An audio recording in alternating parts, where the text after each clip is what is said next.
sampai surah An-Nas, kemudian kita akan membaca doa khatmil Quran. Kita baca sama-sama Bapak Ibu ya. A'udzu billahi minasy syaithanir rajim. Bismillahirrahmanirrahim. Alhaakumut takatsur hatta zurtumul maqabir. Kalla sawfa ta'lamun. Thumma kalla sawfa ta'lamun. Kalla law ta'lamuna 'ilmal yaqin latarawunnal jahim. Thumma latarawunnaha 'aynal yaqin. Thumma latus'alunna yawma'idhin 'anil na'im. La ilaha illallah wallahu akbar.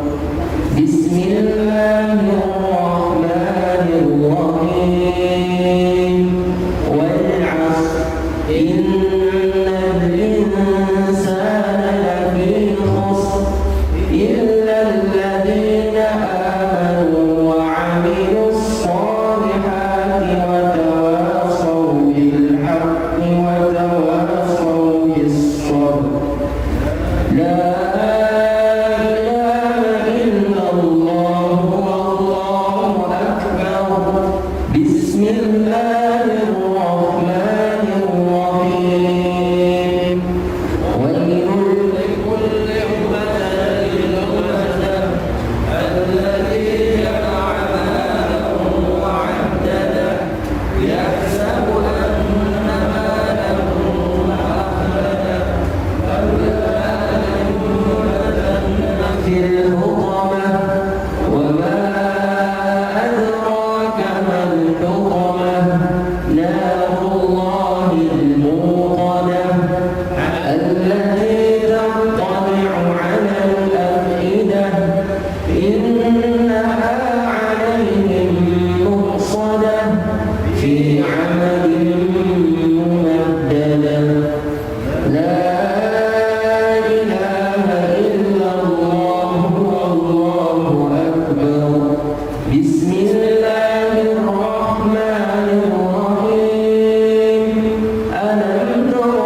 Bismillahirrahmanirrahim.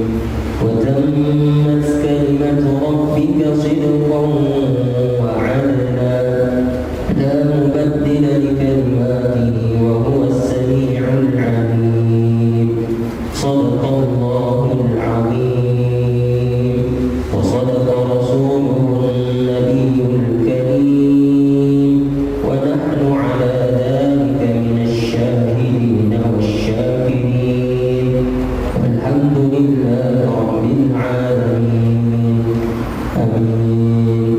بسم الله الرحمن الرحيم الحمد لله رب العالمين حمدا شاكرين حمدا ناعمين حمدا يوافي نعمه ويكافئ مزيده يا ربنا لك الحمد كما ينبغي لجلال وجهك الكريم وعظيم سلطانك اللهم صل على سيدنا محمد وعلى آل سيدنا محمد اللهم ربنا يا ربنا تقبل منا إنك أنت السميع العليم وتب علينا يا مولانا إنك أنت التواب الرحيم اللهم اهدني واهدنا اللهم اهدني واهدنا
والحمد لله رب العالمين.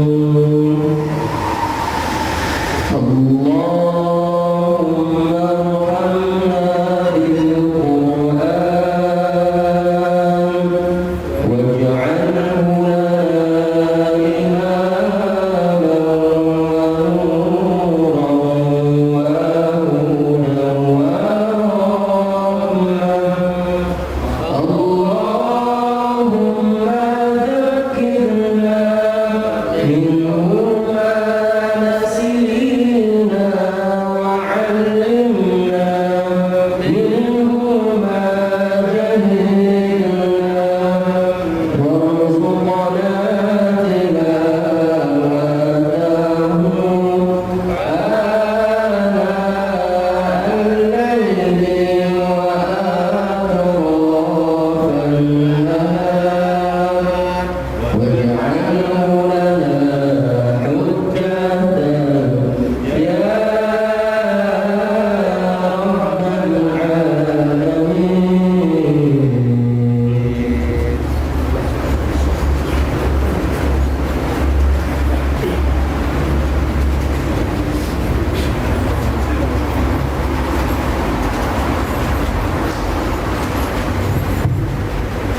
Bismillahirrahmanirrahim. Assalamualaikum warahmatullahi wabarakatuh.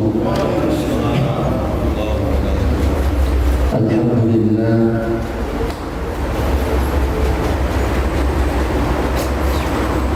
alhamdulillahilladzi anzala al-Qur'ana 'ala 'abdihi liyakuna lil'alamin nadhira.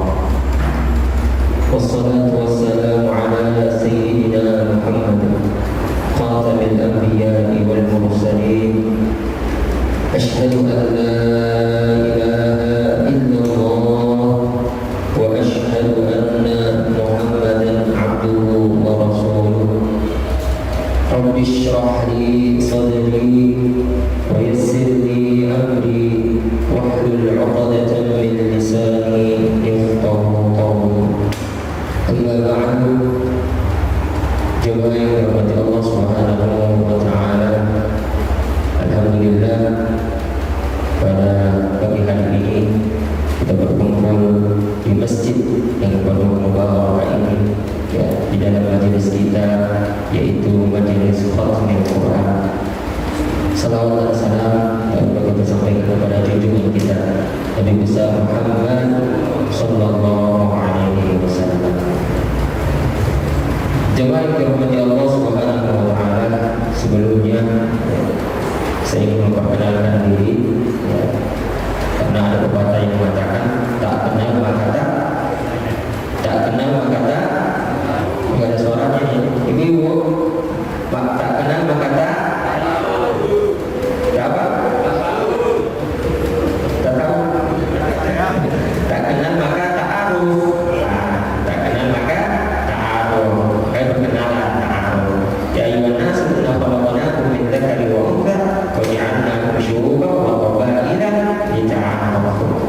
Ya, saya Tri Surya Putra Isra. Tadi lupa Pak namanya putranya, Pak Ahmad Soli, lupa nama putranya. Lupa saya, kemarin saya nggak cek. Tri Surya Putra Isra. Ya. Tri Surya Putra Isra tinggal di Talasemi, Pak, Kapling Perkebunan. Ya. Biasa kalau hari Minggu sering ada pasar kaget di situ. Biasa ada yang pergi ke sana pasar kaget. Ya. Asal dari Makassar. Ada yang dari Makassar sini? Dari Makassar. Kota Makassar agak kaya, Pak. Di mana di Makassar? Dibuka maskernya biar kenalan. Di mana? Parepare ya? Oh, kampung saya itu Parepare.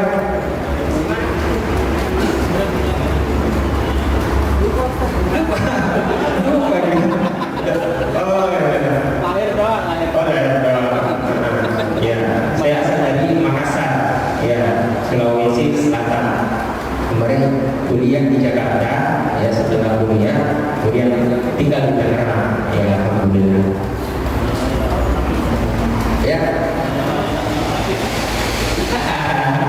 Ya, sekampung dengan Ustaz Latif, Ustaz Maulana yang saya biasa di Trans TV, Ustaz Syamsuddin Nur, ada yang tahu Syamsuddin Nur yang masih muda, itu kawan kuliah, itu Ustaz Syawal yang baru-baru viral, sering viral itu, dan Syawal itu satu kuliah semua di PTIQ, perguruan tinggi ilmu Al-Quran.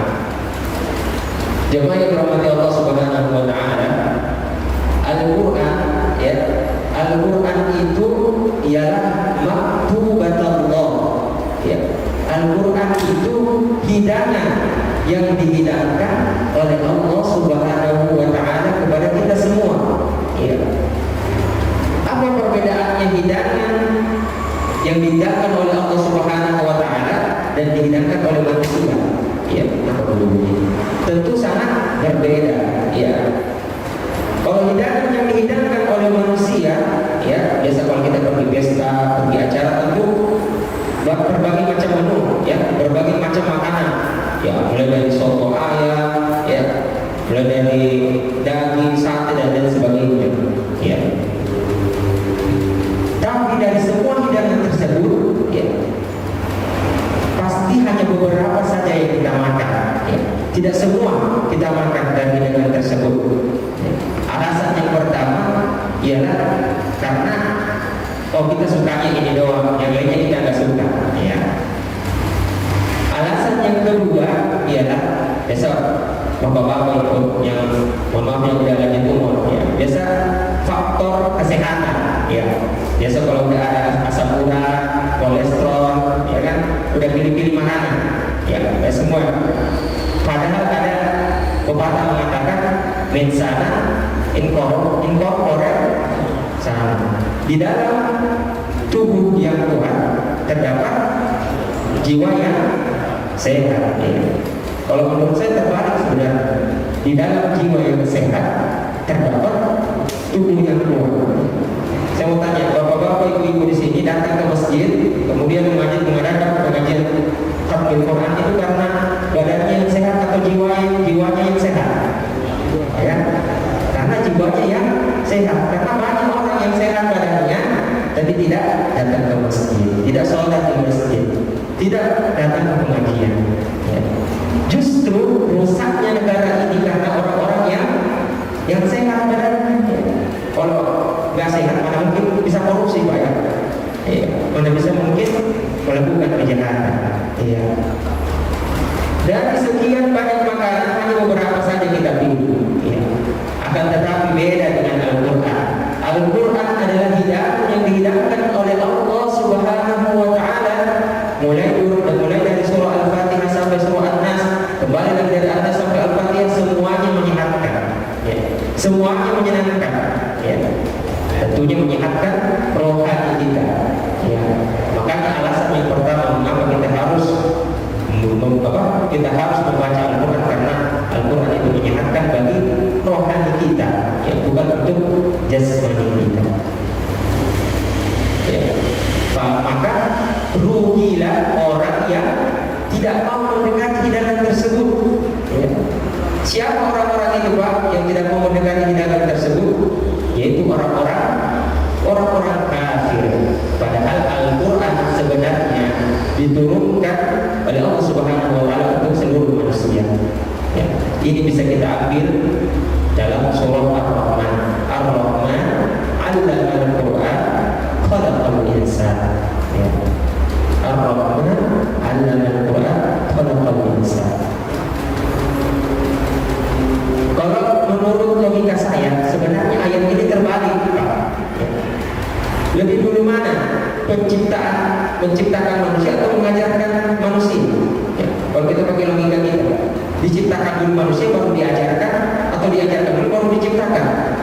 Ya. Harusnya diciptakan dulu. Ya. Kalau menurut logika saya harusnya Ar-Rahman khalaqal insan 'allamal Qur'an. Tapi Allah mengatakan Ar-Rahman 'allamal Qur'an khalaqal insan. Apa artinya? Itu menegaskan bahwasanya penciptaan manusia itu tidak lebih baik daripada pengajaran Al-Quran. Ya. Makanya Rasulullah SAW bersabda, "Kun 'aliman," jadilah kalian pengajar Al-Quran. Ya. Aduh, saya nggak bisa, saya nggak punya ilmunya untuk mengajarkan Al-Quran. Terus kata Nabi, ta'alliman, ya, jadilah kalian belajar Al-Quran. Ya, kalau nggak bisa mengajar, jadi belajar Al-Quran, jadi belajar Al-Quran. Mustami'an, kalau nggak bisa belajar, jadilah kalian pendengar Al-Quran. Ya. Aduh, saya sibuk, Ustaz, saya nggak bisa, nggak ada waktu untuk mendengarkan Al-Quran.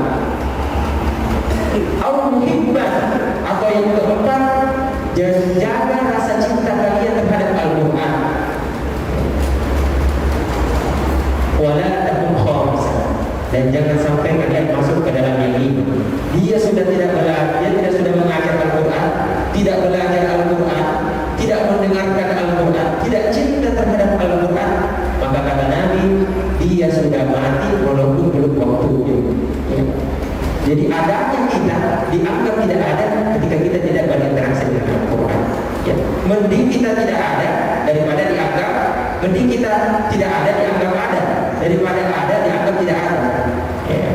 Biasanya kalau kita ada di suatu acara besar, misal yang terhormat Bapak Wali Kota atau yang diwakili mewakili, padahal Pak Wali Kota nggak ada, tapi dihormati. Ya, lebih baik seperti itu daripada kita ada tidak dihormati. Itu Ar-Rahman 'allama al-Quran khalaqal insan. Ya. Ketika kita berinteraksi dengan Al-Quran, maka Allah Subhanahu wa Ta'ala akan menganggap kita ada. Ya. Kemudian, ya, lanjut tadi, rugilah orang yang tidak mau mendekati hidangan tersebut. Tapi ada lagi orang yang lebih rugi lagi. Ruginya dua kali. Hidangan itu sudah di depan matanya, ya. Hidangan itu sudah dihidangkan untuknya, tapi dia tidak mau mengambilnya. Siapa itu? Yaitu kita, orang-orang Muslim yang tidak mau membaca Al-Quran, yang tidak mau mempelajari Al-Quran. Maka itu rugi dua kali. Mending jadi orang kan? Kalau orang kafir ruginya sekali. Kalau orang Muslim tidak baca Al-Quran, ruginya dua kali. Ya. Jemaah yang dirahmati Allah Subhanahu wa Ta'ala. Terus bagaimana caranya kita berinteraksi dengan Al-Quran? Ya. Bagaimana caranya kita mengamalkan Al-Quran, berinteraksi dengan Al-Quran? Yang pertama, bukan mengamalkan. Ya. Kalau mengamalkan Al-Quran itu bisa dilakukan oleh orang-orang kafir. Ya.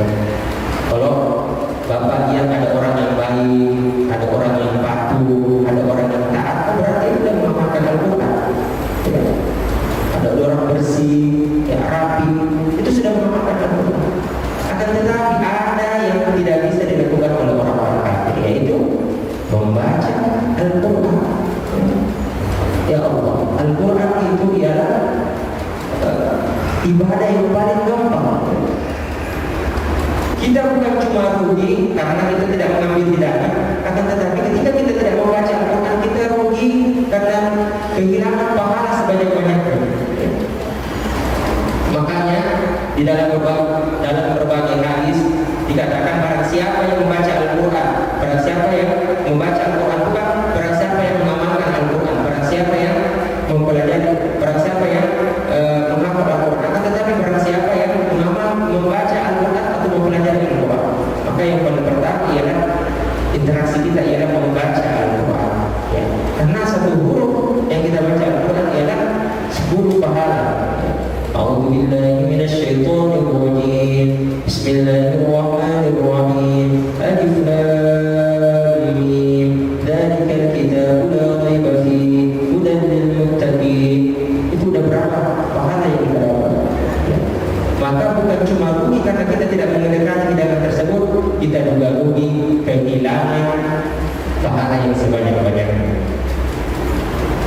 Kemudian yang kedua, ya, kenapa kita harus berinteraksi dengan Al-Quran? Ya.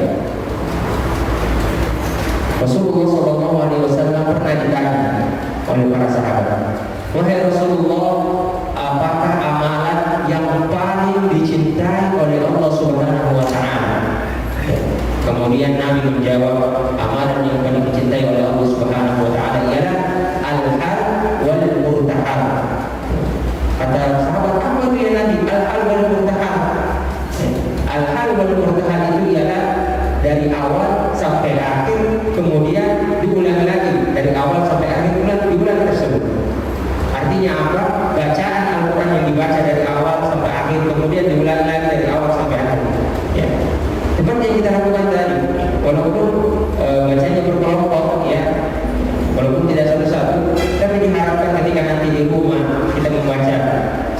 juz per 1 juz ya. Ini sebagai sarana saja untuk memberikan giro, semangat ya. Apalagi ketika kita berkumpul, maka Allah Subhanahu wa taala akan memberikan rahmatnya. Walau anna ahlal qura amanu wattaqau lafatahna 'alaihim barakat. Ya, jika sekiranya suatu penduduk daerah, suatu penduduk bumi itu beriman dan bertakwa, maka Allah akan menurunkan berkah di lingkungan kita, berkah di masjid kita, berkah di rumah kita ya. Maka hiasilah rumah kita dengan bacaan Al-Quran ya. Zayyinu buyutakum bitilawatil Quran ya. Kalau bapak-bapak, ibu-ibu sering mengaji di dalam rumahnya, sering membaca Al-Quran di dalam rumahnya, maka kata Nabi ya, malaikat-malaikat itu di atas langit itu melihat cahaya-cahaya seperti bagaimana kita melihat bintang yang ada di langit. Siapakah yang bercahaya itu? Yaitu rumah-rumah yang dibacakan Al-Quran ya. Maka jangan jadikan Al-Quran itu cuma pajangan ya. Jangan jadikan Al-Quran itu sebagai pelengkap di lemari. Dibuka Pak, dibaca itu ya. Bukan memahami yang pertama untuk kita berinteraksi dengan Al-Quran. Kalau memahami, tanya sama ustadznya ya. Karena beda antara membaca terjemah dan membaca Al-Quran ya. Kalau membaca terjemah itu tidak berpahala. Yang berpahala itu ya Arabnya, bahasa Arab. Apalagi yang masih baca Latinnya ya. Mudah-mudahan nggak ada yang baca Latinnya ya. Biasa ada yang masih baca Latinnya ya. Jadi yang berpahala itu ketika kita membaca Arab. Jemaah yang dirahmati Allah Subhanahu wa taala. Kemudian yang ketiga, mengapa kita harus membaca Al-Quran ya. Nabi sallallahu alaihi wasallam bersabda, "Iqra'ul Qur'an fa innahu ya'ti yaumal qiyamati syafi'an li ashabi." Bacalah kalian Al-Quran karena Al-Quran akan datang ya pada hari kiamat untuk para pembacanya, atau di dalam teksnya itu li ashabi, bagi para sahabatnya ya. Apa bedanya teman dan sahabat ya? Kalau teman mungkin kita cuma ketemu sekali ya. Kalau sahabat sering ketemu, curhat dan lain sebagainya, itu namanya sahabat. Maka jadikanlah Al-Quran itu sahabat kita ya. Kita jumpai tiap hari, kita baca tiap waktu ya, kita cintai dia. Bagaimana kita mencintai sahabat? Maka ketika kita sudah menjadikan Al-Quran sebagai sahabat kita, maka dia akan datang pada hari kiamat sebagai penolong kita ya. Jadi dikisahkan di dalam satu hadis bahwasanya Al-Quran datang ya, Al-Quran datang kepada para pembacanya. Kemudian dia berkata pada Tuhan, "Ya Rabb, ya Rabb, berikanlah dia pakaian ya." Kemudian orang yang sering membaca Al-Quran itu diberikan pakaian yang mulia. Kemudian apa kata Al-Quran? "Ya Rabb, wasda", tambah lagi, ditambah lagi pakaian yang lebih mulia lagi. Kemudian apa kata Al-Quran? "Ya Rabb, warḍa 'anhu", ridhoi dia, mulai diridhoi lagi ya. Belum lagi ketika kita di dalam kubur ya, banyak sekali hadis-hadis yang mengatakan bahwasanya barang siapa yang sering membaca Al-Quran, maka di dalam kubur akan menjadi benteng dari siksa kubur ya. Belum lagi pada masyhad ya, ketika tidak ada bantuan, tidak ada syafaat kecuali dari Allah, maka Al-Quranlah sebagai syafaat kita. Di dalam suatu hadis dikatakan, barang siapa yang rajin membaca Al-Quran ya, terutama surah Al-Baqarah dan Al-Imran, maka dua surah itu akan datang kepada kita, menaungi kita di padang mahsyar ya. Ketika matahari berada di majengkal di atas kepala kita ya. Na'udzubillah wa na'udzubillah min dzalik. Kemudian kita dijauhkan dari siksanya api neraka, mulai dari siksanya pada masyhad, dari siksanya alam kubur. Jemaah yang dirahmati Allah Subhanahu wa taala, yang terakhir ya, jika kita ingin hidup kita mulia ya, maka isilah hidup kita dengan Al-Quran. Ya. Karena Al-Quran itu, segala yang berhubungan dengan Al-Quran itu pasti mulia. Semua yang berhubungan dengan Al-Quran pasti mulia. Ya. Al-Quran diturunkan dari Lauh Mahfuz, tempat yang paling mulia. Ya. Kemudian diturunkan kepada malaikat Jibril, malaikat yang paling mulia, pimpinan para malaikat. Ya. Kemudian diturunkan kepada Nabi Muhammad SAW, Nabi yang paling mulia di antara para nabi. Ya. Kemudian dari Nabi diturunkan kepada umatnya. Ya. Diturunkan kepada umatnya yang paling mulia, yaitu umat Islam. Al-Quran diturunkan di malam yang mulia, yaitu malam Lailatul Qadar. Al-Quran diturunkan di bulan yang mulia, yaitu bulan Ramadan. Jadi segala yang terhubung dengan Al-Quran itu pasti mulia. Jadi ketika hidup kita ingin mulia, maka isilah hidup kita dengan membaca Al-Quran. Ya. Saya ingin sedikit sharing. Ya. Saya waktu hafal Quran itu umur 15 tahun. Ya. Hafal Quran 15 tahun, baru mulai hafal itu Pak. Itu baru mulai hafal. Kemudian alhamdulillah khatam pada umur 17 tahun. Alhamdulillah 17 tahun sudah khatam. Alhamdulillah pada 18 tahun, alhamdulillah dapat bisa berangkat umroh. Secara praktis karena berkah dari Al-Quran. Ya. Kemudian di umur 19 tahun berangkat haji, itu juga secara praktis. Ya. Karena berkah dari Al-Quran. Dan bukan cuma berangkat haji biasa, akan tetapi haji undangan raja. Ya, ada yang pernah diundang oleh Raja Salman. Alhamdulillah. Ya waktu itu karena dapat juara musabaqah hifdzul Quran tingkat ASEAN Pasifik. Ya, yang diadakan oleh Kedutaan Arab Saudi. Jadi waktu itu alhamdulillah dapat juara 2 tingkat ASEAN. Jadi diundang langsung oleh Raja Salman untuk mengikuti haji sebagai tamu raja. Itu luar biasa Pak. Ada yang pernah merasakan jadi tamu Raja Salman? Ustaz Ali. Ada ya, dan sudah tahu rasanya bagaimana luar biasanya. Itu luar biasa kalau kita jadi tamu Raja Salman. Semuanya gratis, tidak ada. Saya nggak bawa uang, 1.000 rupiah pun nggak bawa uang. Semuanya disiapin dengan mereka.